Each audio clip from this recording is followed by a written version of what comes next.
Hey folks, Judge James here. Oh crap, and Cooper showed up. Look at that. And we were just wrapping up some Fantasy Age.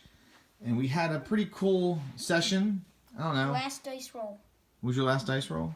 The 2 6s and the 2. I know, and which meant you had a decent stunt action on that. So you lucked out tonight a little bit. And I have a really funny thing to say. What are you gonna say? I drowned a man. I don't know how funny it is that you drowned a man.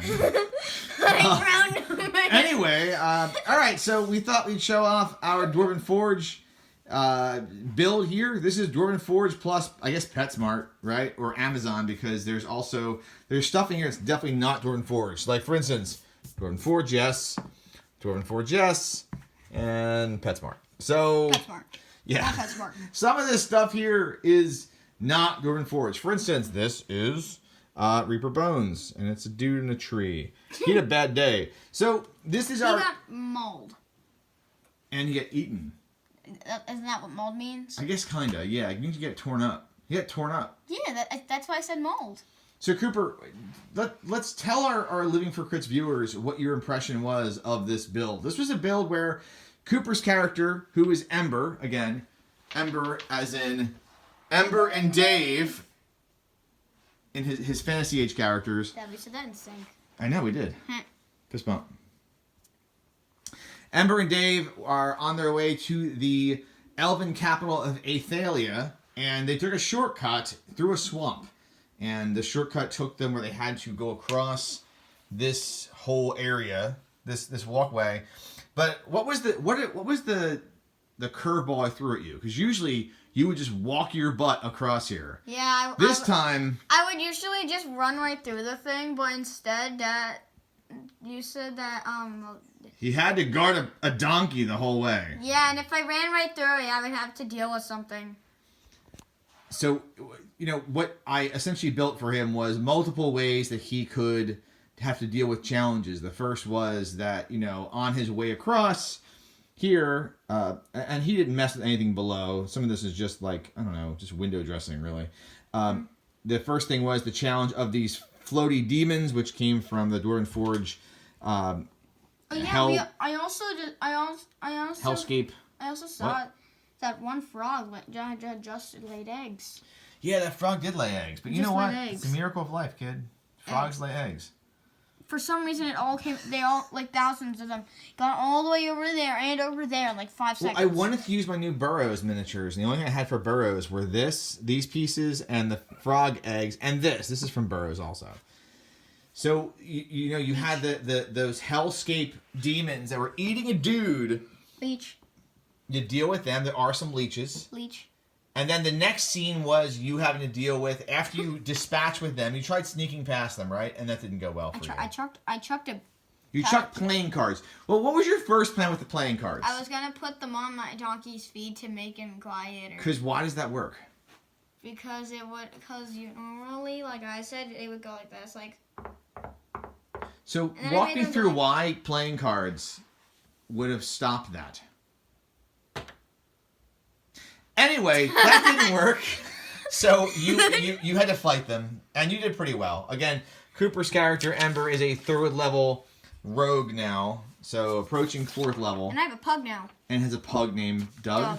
Doug the pug and Dave that likes rugs. Doug the pug that likes rugs. I have no other words. The second scene was dealing with these serpent folk, which are just out of the core Fantasy Age book. And it took me like 3 minutes to find out what to do with that. Yeah, but you did a good job, because the one guy was hiding up here to shoot, and you snuck your whole way around here, and you got, and here's your Ember miniature. These are Hero Forge miniatures. There's a custom Ember and Dave. Dave is the penguin. I made them myself. Cooper designed it. I painted it. Hey, look. I painted it, all right? You painted it. I made this myself. I designed him, though. I made this myself. You painted him. I added everything he had. I called dibs. I own him.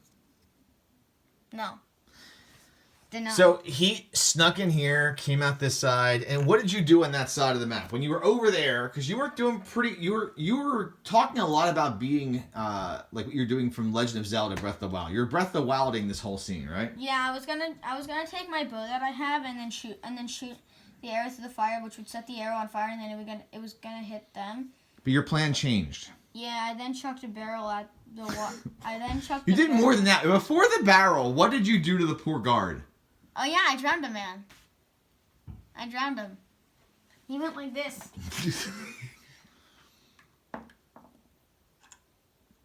Die. To be fair, we have a house rule that Cooper's penguin, again, Dave, who fights with Ember, Dave gets to use his ice powers whenever Cooper rolls triples. I remember this. So Cooper flubbed his roll bad trying to stab the serpent folk in the water. And then but you rolled three twos. Well, it went like this. Like there was a 2 there, and then the 2 here, and then the other 2 was on the floor. But I let you have it because I'm a good GM. And then so Ember froze him, and you slashed his throat and drowned him. Yeah, I drowned him in. Moving on. Moving on. So the last scene, the clue I gave you for this last scene, there's no way. I mean, serpent folk have like 30 health each. There's no way Cooper would have finished this scene by himself. He was on what 29 health left. Yeah, I had 29. Because you're not the best. You're not a warrior. You're a decent. You're a rogue. You're a decent fighter, but you're not the best. So the hint was that cold-blooded creatures like fire. So we discussed ways to put the fire out, right? Yeah, I was gonna try and run over there. It took me about 5 minutes to figure out that barrels have water in them, and that a barrel maker puts water in the barrel. And what's a barrel maker called? A me. What's that mean? A me. What's that mean? A Cooper. There you go. All right, but you did it. You put the fire out, and then you saved. Oh yeah, What was the guy's name you saved? Tinseltoes the Bard. Mr. Toes. Tinseltoes the Bard is a. Tinsel McToes. We're gonna say he's like a Mordheim. He's from Mordheim, and he's a fancy bard. So now Tinseltoes the Bard. He's got a gun. How did he get in there with his gun though? I don't know. You know what? I guess he had it real tight to his body.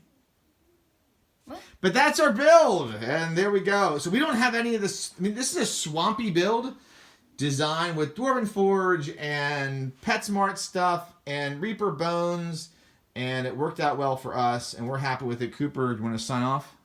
Bye.